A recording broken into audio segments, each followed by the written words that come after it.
Suddenly बहुत तेज़ आवाज़ आती है और फ्लाइट पूरी टर्न अराउंड होकर और सडनली 300 से 400 फीट जो है वो नीचे चली जाती है। किसी की नोज जाके लग रही है, खून बह रहे हैं हमारी आंखों के सामने, किसी की आईब्रो फट रही है। सीधा सबसे पहले इंसान अपने खुदा को याद करता है और उसके बाद जो होता है उसको अपनी औलाद ही याद आती है, अपने माँ बाप हैं, अपनी औलाद है। तो मेरे मुंह से सिर्फ यही निकला कि अल्लाह ताला रहम कर मेरे बच्चे। बिल्कुल गया उसके जिस हिसाब से फ्लाइट नीचे गिरी है 300 foot, it was I think around 4000 foot पे थी, वो 300 नीचे गिरी है, ठीक है, एकदम लेफ्ट राइट होके। तो आप समझ सकते हैं वो मोमेंट कैसा होगा। वो टॉलरेट ही नहीं कर पा रही है कि आपके कैबिन के अंदर के डोर्स टूट रहे हैं, आपकी सीट्स जो है वो हिल के लूज हो जा रही हैं, आपके अंदर के सामान लगेज अंदर का लोगों के ऊपर गिर रहा है, आपकी जो विंडो के बराबर में आई डोंट नो वो क्या होता है, वो चीजें छोटी छोटी निकल के बाहर आ रही हैं। मतलब आपका एयरक्राफ्ट में इतना मतलब पावर ही नहीं है कि वो एक टर्बुलेंस को झेल पाए। मौत को देखकर वापस आना, ये आप खुद सोचें और फिर फील करें कि क्या हो सकता है। नमस्कार, आदाब, मैं हूं वकार अहमद और आप देख रहे हैं इंडिया फर्स्ट रिपोर्ट्स।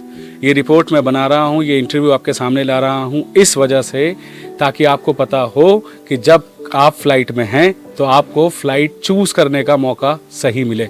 आप अपनी तरफ से ये अंदाज़ा लगा सकें कि आप कौन सा जहाज़ चूज़ कर रहे हैं, ताकि आपकी अपनी ज़िंदगी जब हवा में लटकती है तो क्या होता है। आप सबको पता है 4 अगस्त को 137 लोग एयर इंडिया की फ़्लाइट में सफ़र कर रहे थे, फुकेत से दिल्ली आ रहे थे, यानी इंडिया लैंड कर रहे थे। अचानक से खुशहाल वक्त गुजरते गुजरते मौत का जो वो मंज़र आपके सामने आया और हमारे सामने आया, उसको बयान कैसे किया जाए, क्योंकि एयरलाइंस ज़्यादातर क्या करती है, डैमेज कंट्रोल करती है और ख़बर को दबाने की कोशिश करती है। इसी क्रम में मैंने कोशिश की कि उन 137 लोगों में से कोई तो इंसान सामने आए जो अपना वो जो मंज़र उन्होंने देखा, वो आप भी थी, जो उन्होंने वहाँ फ़्लाइट में बैठ के महसूस की, वो आपको बता सकें। साथ ही आपको ये याद होगा कि अहमदाबाद जो हादसा हुआ था और जो हादसे हो रहे हैं, ज़्यादातर हादसे क्यों एयर इंडिया की फ़्लाइट में हादसे पेश आते हैं। हम ये नहीं कह रहे कि एयर इंडिया की फ़्लाइट अनसेफ है, लेकिन क्या वो मेजर्स सरकार लेती है? क्या एयरलाइंस अपने वो मेजर्स को बार बार कैलकुलेट करते हैं कि रिस्क फैक्टर ज़्यादा ना हो? एयर टर्बुलेंस आपने भी देखी है, हमने भी देखी है, लेकिन इस तरह के बयान सामने आना कि 360 डिग्री पूरा प्लेन घूम जाए, आखिर वहाँ हुआ क्या था, इस मंज़र को बयान करने के लिए मैं उन लोगों के साथ हूँ जिन लोगों ने इस सफ़र को और इस ज़िंदगी और मौत को सामना किया, लड़े और वापस घर लौटे। ये उनकी किस्मत थी कि वो बच गए और अपने बच्चों के साथ खुशहाल हैं। आज मेरे साथ बिनीश मौजूद हैं। बिनीश, बहुत बहुत शुक्रिया वक्त देने के लिए। साथ में मोनिस हैं, आप दोनों हस्बैंड वाइफ हैं। आप लोग वहाँ उस फ्लाइट में मौजूद थे, क्या उस सफ़र के बारे में बता सकते हैं पब्लिक को, जो उनको फील कर पाएँ उसको? जी बिल्कुल, उस सफ़र के बारे में और उस सिचुएशन के बारे में पूरा बताना भी है। और मैं इस बात को स्टार्ट करने से पहले यही कहना चाहती हूँ कि मेरी ये बात गवर्नमेंट तक पहुँचे। एयर इंडिया का जो पूरा मैनेजमेंट है और एयर इंडिया को जो भी एयर इंडिया की एक बंदा जो इस चीज़ को मैनेज कर रहा है, जो एयरप्लेन की, मुझे नहीं पता क्या क्या कौन किस चीज़ को किस तरह से मैनेज करता है, लेकिन जो भी इस चीज़ में हैं, फ़्लाइट को उड़ने से पहले जो भी चीज़ें चेक होती हैं, जो चीज़ की जिसकी जो पोजीशन है, हर एक बंदे को ये बात पहुँचनी चाहिए। मेरा सिर्फ यही मकसद है इस इंटरव्यू को देने का, क्योंकि जब इंसान एक अपनी ज़िंदगी और मौत के बीच में जब लटकता है तो वो सिर्फ वही फील कर सकता है जो इस सिचुएशन को उस सामने फेस कर रहा है और देख रहा है। बिल्कुल सही बात है। आप अभी भी मैं इस इंटरव्यू में वो सिचुएशन और वो कंडीशन अपनी नहीं बता सकती जो मैंने फील की है उस टाइम पे, जो मेरे हस्बैंड ने फील की है, क्योंकि वो वक्त और इस वक्त में बहुत फ़र्क हो जाता है। मैं स्टार्ट करना चाहती हूँ। मेरा ट्रिप अल्हम्दुलिल्लाह 7 डेज़ का था, बहुत अच्छे से गुजरा, बहुत अच्छे से वहाँ पे टाइम गुजरा, सब कुछ बहुत हैप्पीली गुजरा। मेरे 3 बच्चे हैं, मैं तीनों बच्चों को अपनी मदर के पास छोड़कर गई थी, क्योंकि बच्चों का वहाँ काम भी नहीं था और मतलब ट्रिप, बच्चे थोड़े से टायर्ड भी हो जाते हैं और बच्चों के साथ पेरेंट्स भी फिर टायर्ड हो जाते हैं, तो ट्रिप पे वो बात नहीं रह पाती है। तो अल्हम्दुलिल्लाह ट्रिप बहुत अच्छा रहा। फ़्लाइट हमने ली, फ़्लाइट हमारी वहाँ से 8:25 फुकेट के टाइम की थी, फुकेट से दिल्ली हमारी वापसी हो रही थी। तो फ़्लाइट बहुत अच्छे से गुजरी। 2 घंटे के बाद से जो ये सिचुएशन होनी शुरू हुई है, सडनली हम लोगों ने ये तो अल्लाह का करम था या अल्लाह की हमारे ऊपर मेहरबानी थी, जो उस टाइम पे हमने सीट बेल्ट लगा रखी थी। बहुत से ऐसे लोग होते हैं इस टाइम पे जिस तरह से इस टाइम पे जो प्लेन फ्लाई कर रहा है, बहुत से लोग सीट बेल्ट हटा देते हैं, कुछ लगाए रखते हैं, लेकिन हम लोगों ने सीट बेल्ट लगा रखी है। सडनली बहुत तेज़ आवाज़ आती है और फ्लाइट पूरी टर्न अराउंड होकर और सडनली 300 से 400 फीट जो है वो नीचे चली जाती है। My God. बिनीश, एक बात बताइए, फ्लाइट इस तरह से ऐसे टर्न हुई 360 डिग्री या ऐसे गोल घूमी? फ्लाइट इस तरह से जा रही है, तो फ्लाइट का ये फील हुआ, फ्लाइट ने इतना तेज टर्बुलेंस हुआ जो कि राउंड होकर फ्लाइट लाइक दिस। अब मुझे नहीं पता 300 हुई हाँ कितना हुआ, लेकिन वो जो झटका लगा था वो इतना सीवियर था कि लोग जो बैठे हुए थे वो जाके एरोप्लेन की छत से टकराए। My God. Even 15 number seat पे एक 2.5 या 3 साल का बच्चा बैठा हुआ था, वो फ्लाई करके आपके 6 या 7 नंबर सीट पे गया है। और 300 फुट में आप लोगों को बहुत कहने में कम लगेगा क्योंकि फ्लाई कर रहा है एरोप्लेन 3000 फीट पे 3400 500 फुट पे फ्लाई कर रहा है, लेकिन जब एक सडनली एल्टीट्यूड लो ग्रेविटी खो देता है एरोप्लेन अपनी और 300-400 फीट नीचे जा रहा है, तो वो चीज़ फिर आप कुछ सोच सकते हैं कि किसी की गर्दन टूट रही है, किसी की बैकबोन टूट रही है, किसी की नोज जाके लग रही है, खून बह रहे हैं हमारी आंखों के सामने, किसी की आईब्रो फट रही है, किसी का कुछ हो रहा है। प्लेन में हर तरह का पैसेंजर बैठा हुआ है, बुजुर्ग भी हैं, कुछ जवान भी हैं, बच्चे भी हैं, क्या है क्या नहीं है, और इंसान अपनी मौत को अपने सामने देख रहा है। बिनीश, जब ये हुआ अचानक से, जब आप टर्बुलेंस के सामने एकदम 360 डिग्री या जो भी वो प्लेन घूमा, उस टाइम क्या फील हुआ? एकदम से घबराहट और खुदा को याद किया? सीधा सबसे पहले इंसान अपने खुदा को याद करता है और उसके बाद जो होता है उसको अपनी औलाद ही याद आती है, अपने माँ बाप हैं, अपनी औलाद है। तो मेरे मुंह से सिर्फ यही निकला कि अल्लाह ताला रहम कर मेरे बच्चे। तो इंसान की ज़िंदगी में उसकी औलाद है, माँ बाप हैं और जो अपने रिश्ते करीबी हैं वही सबसे ज़्यादा इंपॉर्टेंट है। घूमना फिरना ये तो एक लाइफ के इंजॉयमेंट के लिए है, लेकिन ज़िंदगी के साथ कोई नहीं खेल सकता। ज़िंदगी किसी को इंसान अपनी खेलने के लिए नहीं देता। हम लोग यहाँ पे बैठे हैं तो अगर हम एयर इंडिया में सफ़र कर रहे हैं तो हम लोग उन पर ट्रस्ट करते हैं। हमें अगर हमने एयर इंडिया अपने लिए चूज़ करी है तो मुझे ट्रस्ट है कि एयर इंडिया वाले फ्लाई करने से पहले हर एक चीज़ अपने प्लेन में चेक करेंगे। अब उन लोगों ने हमसे बोला कि ये टर्बुलेंस है, लेकिन टर्बुलेंस से पहले वो लोग हमसे बोल रहे हैं कि there is an emergency, please everybody fasten your seat belt. Why you are saying that there is an emergency, why you are not saying that this is turbulence? जब ये कंडीशन सारी सिचुएशन हो गई है, जब अंडर कंट्रोल थोड़ी situation आई है, तो आप उसके बाद ये बता रहे हैं पैसेंजर को कि ये टर्बुलेंस है। आप तब क्यों नहीं बता रहे कि ये टर्बुलेंस है? मैं पिछले 10 साल से ट्रैवल कर रही हूँ फ्लाइट्स में और मैंने एक जगह नहीं, अल्हम्दुलिल्लाह काफ़ी जगह ट्रैवल किया है। टर्बुलेंस होती है, पायलट के अनाउंसमेंट होते हैं, there is an turbulence, everybody please fasten your seat belt. थोड़े टाइम पे टर्बुलेंस के अनाउंसमेंट होते रहते हैं। जब अगर मौसम खराब है तो बीच बीच में होते रहते हैं कि लाइट जल जाती है।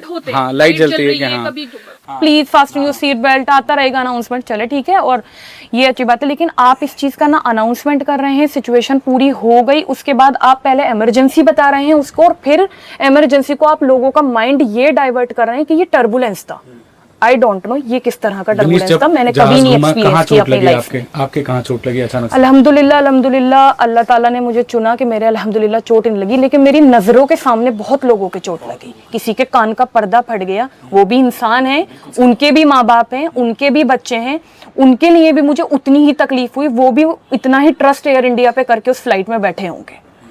और आप अगर फ्यूचर भी हिस्ट्री भी अगर उठाएं और देखें तो एयर इंडिया में क्यों इस तरह की केसेस आ रहे हैं हर जगह, मुझे नहीं पता। बिनीश, जब चोटें लग गई, और ये बताओ विमान का कितना नुकसान हुआ था उसके बाद? अंदर कुछ चीजें सामने चोटें लगने के बाद आप देखें कि कैबिन एयर इंडिया की फ्लाइट के इतनी हल्की बनी हुई है कि उस टर्बुलेंस को वो टॉलरेट ही नहीं कर पा रही है कि आपके कैबिन के अंदर के डोर्स टूट रहे हैं, आपकी सीट्स जो है वो हिल के लूज हो जा रही हैं, आपके अंदर के सामान लगेज अंदर का लोगों के ऊपर गिर रहा है, आपकी जो विंडो के बराबर में आई डोंट नो वो क्या होता है, वो चीजें छोटी छोटी निकल के बाहर आ रही हैं। मतलब आपका एयरक्राफ्ट में इतना पावर ही नहीं है कि वो एक टर्बुलेंस को झेल पाए।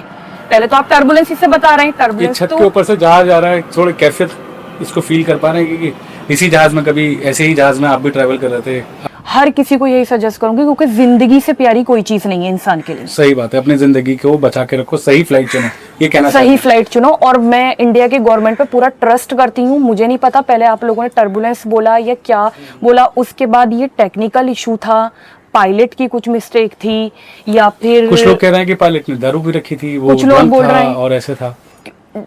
हर तरह का लोग है और हर तरह का अच्छा माइंड मनीष, सेट एक लास्ट सवाल मेरा ये है कि जब स्टेबल हो गया जहाज, उसके बाद जो मंजर आपने देखा उसको रिकवर कर रहे थे लोग या स्टाफ हेल्पफुल था, चीज़ें कैसे रिकवर होती थी, और वो डर का माहौल आखिर तक कब तक बना रहा, उतरने तक बना रहा, या बाद में लगा कि अभी ये स्टेबल हो गया, कोई बात नहीं, हम लैंड कर जाएंगे आराम से? नहीं, वो डर का माहौल जब तक भी बना रहा, जब तक वो फ्लाइट लैंड भी कर गई, जब तक हम उससे बाहर नहीं आ गए, वो डर का माहौल बना ही रहा। हर किसी के लिए वो डर का माहौल था। जबकि लास्ट लैंडिंग में 20 मिनट्स बचे थे तो कैबिन क्रू आपसे बोलता है कि please fasten your seat belt, I don't know what will happen next. नहीं पता हमें कि अब क्या होगा। ऐसा बोला कैबिन क्रू आपके सामने ये बोल रहा है कि अब हमें नहीं पता कि क्या होगा। 20 मिनट्स रह गए लैंडिंग के, तो इंसान उसमें पैसेंजर क्या सोचेगा कि कैबिन क्रू आपसे ये बात कर रहा है कि हमें नहीं पता कि अब क्या होने वाला है, क्या होने वाला है। बुजुर्ग भी थे उसमें, कैबिन क्रू ने हेल्प की। और सबसे पहले मैं एक ये चीज मेंशन करना चाहती हूँ कि एयर इंडिया के क्राफ्ट में मेडिकल किट भी प्रॉपर प्रोवाइड नहीं कर सकते ये लोग। उनके पास इतना छोटा सा बैग है कि उसमें कुछ भी नहीं है, लोगों के खून बह रहे हैं, उनकी ड्रेसिंग तक नहीं कर सकते वो लोग कि अगर इंसान के कुछ अंदर प्रॉब्लम हो जाती है, कुछ सिचुएशन हो जाती है इस तरह की, तो वो मतलब प्रॉपर एक उनके पास मतलब मेडिकल किट तक नहीं है कि वो इंसान इतनी देर।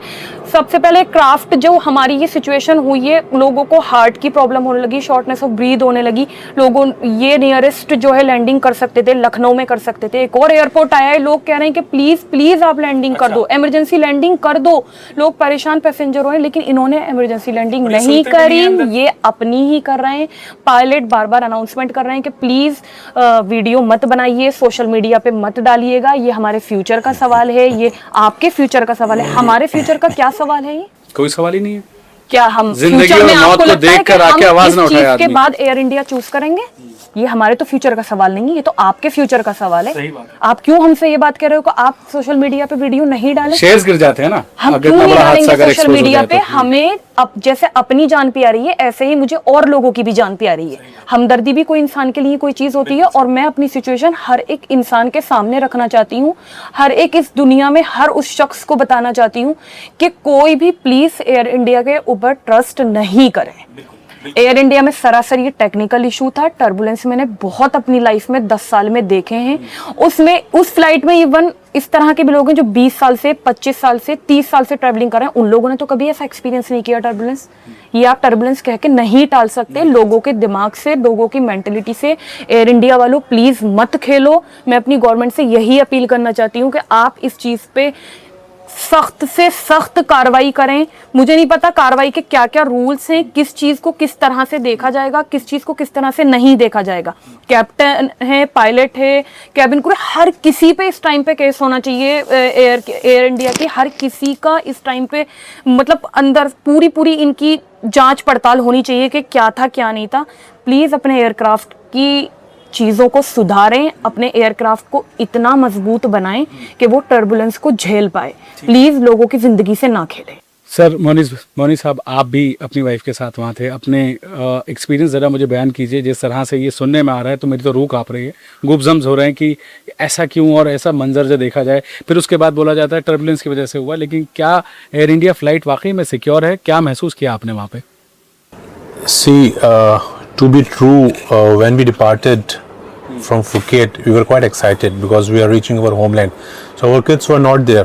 So kids were waiting for us, like, father, when you are going to come. So at that time we had a moment that okay, we are going to meet our parents, we are going to meet our kids. Lekin when the flight started, for 2 hours it was fine.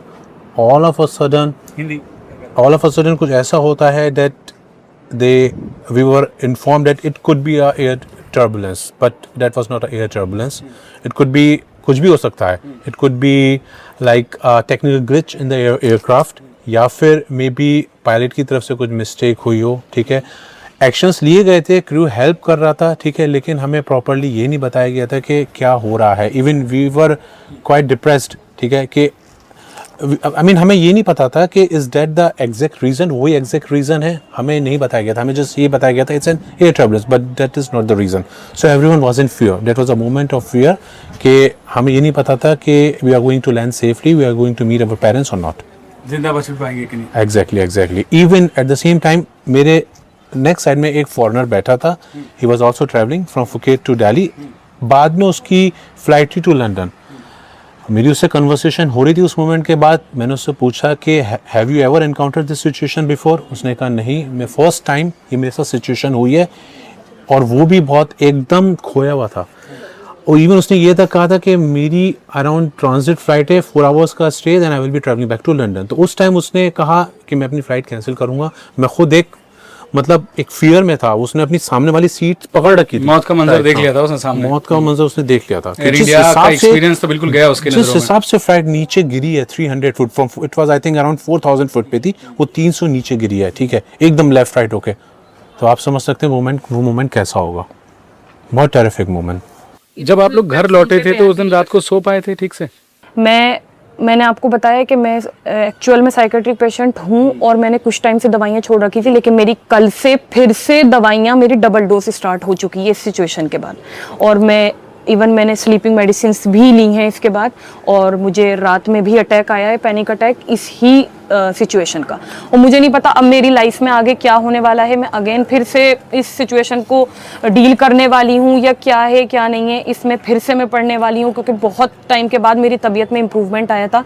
इस हादसे के बाद से मैं फिर से उस चीज़ों में उलझ चुकी हूँ। वापस मेरे अंदर एक फियर बैठ चुका है फ्लाइट का, जो कि एक मौत को देखकर वापस आना, ये आप खुद सोचें और फिर फील करें कि क्या हो सकता है। इवन व्हाट आई फील कि ये जो एयरक्राफ्ट एयर इंडिया यूज़ कर रहे हैं, इट्स वेरी आउटडेटेड एयरक्राफ्ट्स, बहुत पुराने एयरक्राफ्ट्स हो गए। इन्हें अपनी सर्विसेज, अपने एयरक्राफ्ट्स इंप्रूव करने चाहिए, पुरानों को रिप्लेस करना चाहिए नए से, ताकि they should stay in the market and the people can have confidence कि वो एयर इंडिया में ट्रैवल कर सकें। इवन टिकट लेने से पहले some of my friends they told me don't go for Air India, go with IndiGo. लेकिन मुझे था अभी भी एयर इंडिया पे कॉन्फिडेंस था कि मैं जा सकता हूँ, ठीक है। मैं गया, लेकिन इन रिटर्न क्या मिला? We are hopeless. So maybe next time. Ahmedabad crash भी आप देख सकते हैं। हाँ बिल्कुल बिल्कुल, वो गवाह ही है। वो तो आपकी किस्मत बहुत अच्छी कि आप अपने बच्चों के साथ आज वापस हैं। एयर इंडिया, अभी कल मैं भी किसी फ्लाइट को बुक कर रहा था तो मैं पूरा कॉन्फिडेंट था कि एयर इंडिया ले लेंगे, लेकिन जब सुबह ये खबरें सुनने में आई तो आज मुझे भी ये महसूस होता है कि एयर इंडिया को ये सोचना चाहिए कि आपके एयरक्राफ्ट, खटारा एयरक्राफ्ट की वजह से किसी की ज़िंदगी अगर खतरे में आ जाती है तो ये बहुत सोचने की बात है। वहीं एविएशन मंत्रालय को भी ये सोचना चाहिए कि किस तरह के अप्रूवल्स आप लेके चलते हैं, क्या टेक्निकल चेकअप्स उन जहाज़ों के टाइम टू टाइम होते हैं कि नहीं, और उन टेक्निकल चेकअप्स को अगर कोई अप्रूव कर रहा है और इतने भयंकर टर्बुलेंस में वो जहाज ऐसे कांच के टुकड़े की तरह बिखर रहा है। आप सबने देखी तस्वीरें, जो बिखरती चली गई और टुकड़े गिरते चले गए, सामान नीचे आ गया। क्या मेजर्स आप लोग ले रहे हैं? और एयरक्राफ्ट का जो क्रू है वो आपसे कहता है कि अपनी जान का आप ही जिम्मेदार लीजिए, आप ही सीट बेल्ट लगा लीजिए, हमें नहीं मालूम आगे क्या होगा। 137 लोग किस तरह से जब अपने घर पहुंचे तो किस तरह से चीख कर अपने बच्चों को उन्होंने गले लगाया होगा। उनके जो परिजन यहाँ पर होंगे वो किस तरह से अब हॉस्पिटल जा जाके अपने परिवार वालों के लिए ये शुक्रिया अदा भेज रहे होंगे कि कम से कम वो जिंदा हैं। और इन सब की जिम्मेदारी सरकार की बनती है कि किसी तरह एयर इंडिया के ऊपर और उसके जितने विमान हैं उन सब पर एक चेक लगाया जाए कि क्या ये फिट टू फ्लाई हैं भी कि नहीं। या इवन जब हमने कर लिया, लैंड करने के बाद जैसे हम प्लेन से निकले, एयर इंडिया स्टाफ थे, सीनियर अथॉरिटीज थी वहाँ पे, हाँ। किसी ने ये तक एक तसल्ली नहीं दी, किसी ने कुछ समअप नहीं करा पूरी टीम को, पूरे पैसेंजर्स को समअप करना चाहिए था, उन्हें बूस्ट करना चाहिए था, तसल्ली देनी चाहिए थी, कुछ ना कुछ करना चाहिए था। You have suffered from such a terrific incident, तसल्ली देनी चाहिए ताकि बंदा थोड़ा सा स्टेबल तो रहे। आई मीन हमें 1-2 दिन अभी तक नहीं है, हम स्टेबल नहीं है, लेकिन किसी ने पूछा तक नहीं झूठे मुंह। इवन आई अप्रोच्ड, जब मैं अपनी बेल्ट पे पहुंचा टू कलेक्ट द लगेज, वहाँ कुछ एयर इंडिया के मैनेजर से मैं I asked them who is the manager, तो there was an old guy, उसने कहा आई एम द मैनेजर। मैंने कहा आपको पता है भी क्या हादसा हुआ है AI 379 से 2379? उसने कहा हाँ।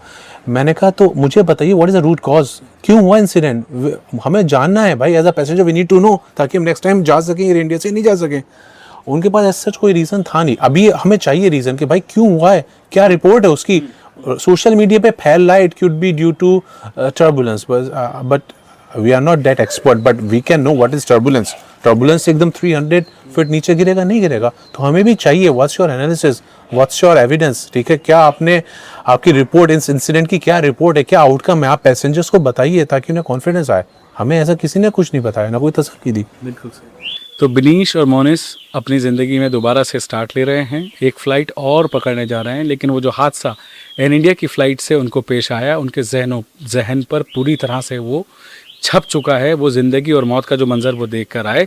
साथ ही एक इम्पॉर्टेंट बात ये भी है कि जब फ़्लाइट्स में ऐसे हादसे हो जाते हैं तो पूरा स्टाफ उसको ढकने की कोशिश करता है, चाहे वो ग्राउंड स्टाफ हो, चाहे वो स्टाफ जो एयरपोर्ट पर उनको रिसीव कर रहा है। कोई एम्पैथी, कोई सिंपैथी नाम की चीज़ नहीं होती। यहाँ तक कि कोशिश किया जाता है कि सोशल मीडिया पे या एक्स पे कोई ट्वीट कर दे या कुछ कर दे, उस इन्फॉर्मेशन को किस तरह से मैनेज किया जाए, डैमेज को कैसे कंट्रोल किया जाए, कैसे शेयर्स को अपने बचाया जाए, कैसे टिकट बुकिंग को दोबारा से ऊपर लेके जाया जाए, कहीं वो नीचे ना चली जाए। किसी को भी ये परवाह होती है क्या कि बिनीश और मोनिस अपने घर पर वो ठीक हैं कि नहीं? क्या एयर इंडिया से आपको कोई कॉल आया, कोई पूछने के लिए कि आपकी तबीयत कैसी है, आप ठीक है कि नहीं? कुछ आया? कॉल तो बहुत दूर की बात है। जैसा कि मेरे हस्बैंड ने बताया कि वहाँ पे मैनेजमेंट खड़ा हुआ था, क्या था, वो लोग ये तक नहीं पूछ रहे हैं कि sir how are you feeling, आप ठीक हैं, आपको किसी चीज़ की ज़रूरत तो नहीं है, आप क्या है कुछ है।